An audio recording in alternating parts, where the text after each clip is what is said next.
surprise me, Drake. Alright, something Spanish? How about Woo! Para bailar la bamba, para bailar la bamba se necesita una poca de gracia, una poca de gracia pa' mi partida y arriba, oh arriba y arriba, por ti seré, por ti seré, por ti seré. Well, it's a great honor for me to be here with this man that is an actor, a songwriter, a singer, but most of all, I think, a musician. He's Drake Bell. really good intro? It's all that you are. That was amazing. It's you. Oh, I don't know. Welcome to Mexico. I'm very happy to be here talking to you, and especially knowing that you are doing concerts and lots of things in Mexico, and that this short time that you're going to be here, it's going to be soon repeated because you're going to come back again, right? That's what I want. I mean, this is my favorite place to play.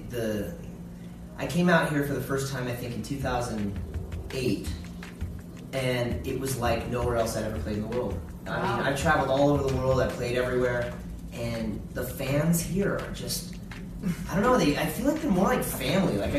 There's fans that, you know, I see them in the audience. I know their names. I know their faces. I know they're more like brothers and sisters, and it's just become this big, awesome family that we have. You know what Guillermo del Toro would say?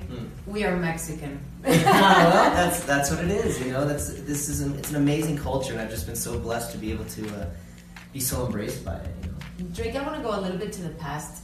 You started as a TV personality, as an actor, having your own show, which is very difficult, you know, Drake and Josh. Mm-hmm. It was successful. And then now you started, not now, but years ago you started falling more in love with the music than the acting, right? Yeah, and you started developing music has always been really important to me, and I've been playing, you know, ever since I was a little kid, writing and making music, and luckily Drake and Josh gave me an outlet to be able to present my music to the world. Exactly. And write, you know, they put the songs that I wrote on the show, and I got to write the theme song for the show. And, it's just really, it's always been a huge part, so I don't think that there's been like, I'm going to turn my back on this or that, but I think it just is my passion. It's what I love most, so I kind of tend to focus more on songwriting and recording and performing, because it's so much more rewarding when, for example, getting on stage here in Mexico, where, you know, most of the audience, it's, you know, English is not their first language, right? But they're singing all of the lyrics that you wrote in your bedroom in California.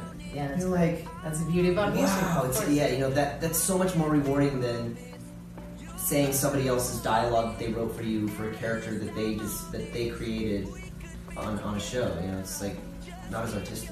You know what I respect a lot about you? That all of these new songs, and Honest, your new song that you're promoting, you decided to do by yourself without a label, and you actually can, and you're being very successful. So that is a great, you know, you are a great example for all these artists that are starting. You're not starting though, you're very, very famous, but these people that are starting and have social media now that they can use, and it's very inspiring that an artist of your level is doing this. So how are you doing it so that they can learn a little bit how to start in the business in a way basically that they would like to? The fact that we have immediate access to our fans, like we were talking right before this, that you know, you're with an immediate, you know, it's like you know, your fans are going to go to you before they go to somebody else for what they're into or what you know, and so to be able to have a direct connection with the fans and also not have somebody telling you what songs to play, or that you need to work with this producer, or, you know, some guy with a cigar in his big office somewhere